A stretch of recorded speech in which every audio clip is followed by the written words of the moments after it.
le message au Niger et à la CEDEAO. De ce point de vue, il a tenu à lancer Urbi et Orbi le présent message au peuple frère du Niger, au regard de la situation anxiogène causée par le coup d'État survenu à Niamey, avec la destitution du président Mohamed Bazoum, et les menaces à peine voilées d'instauration d'une crise aux conséquences incalculables. En marquant sa surprise pour ce coup d'État d'autant moins compréhensible que ce grand voisin du Sahel avait réussi une transition démocratique salutaire ponctuée par l'élégance du départ du pouvoir suprême d'un président ayant réussi à se dépêtrer de la tentation piège du troisième mandat, suivi de l'élection d'un nouveau président au terme d'une compétition sincère et pacifique, Ousmane Sonko tient à rappeler avec fermeté sa position de principe devant toute rupture de l'ordre constitutionnel. Il condamne énergiquement ce procédé qui a malheureusement droit de cité dans nos pays, quelles qu'en soient les motivations. Néanmoins, il en appelle à un règlement pacifique de la situation ainsi créée au Niger. À ce titre, il dit nourrir l'espoir que la CEDEAO saura tirer profit de la sagesse des acteurs nigériens pour exclure tout recours à la violence et à la force aveugle. En s'inspirant largement du génie déployé dans ce pays, exténué par les attaques djihadistes et les multiples agressions de bandes armées et financées par des officines bien connues et parfaitement identifiées, pour mettre sur pied un régime constitutionnel aux bases pérennes, la CEDEAO est en tout état de cause, mise au devant de son devoir de faire en sorte d'éviter d'entraîner toute la région dans un embrasement susceptible de générer des conséquences incalculables.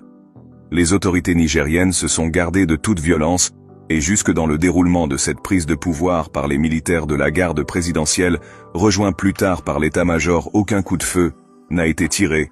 aucune victime n'a été notée. Le président destitué, ne se plaignant en outre d'aucun sévice ou acte attentatoire à sa dignité.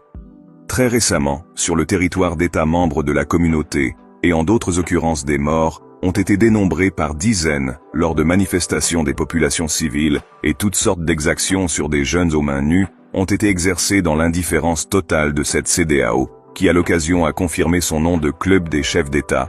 prompte à saluer la répression sanglante des populations brimées par les forces de défense, qualifiées alors de garantes de la démocratie, et à condamner les mêmes forces comme des assassins de la démocratie quand elles choisissent la défense de ces mêmes populations et mettent fin aux dictatures qui les oppriment.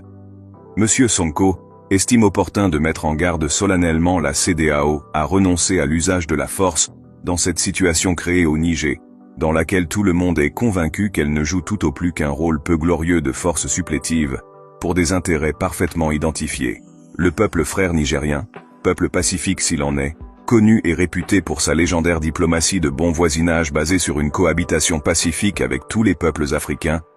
assume visiblement la passation de pouvoir dont il partage dans une écrasante majorité les motivations profondes. À cet égard, il ne saurait confier à nul intervenant la possibilité ou le droit d'intervenir dans ces affaires de souveraineté qu'il est parfaitement à l'aise pour traiter. Fût-ce à la CEDEAO.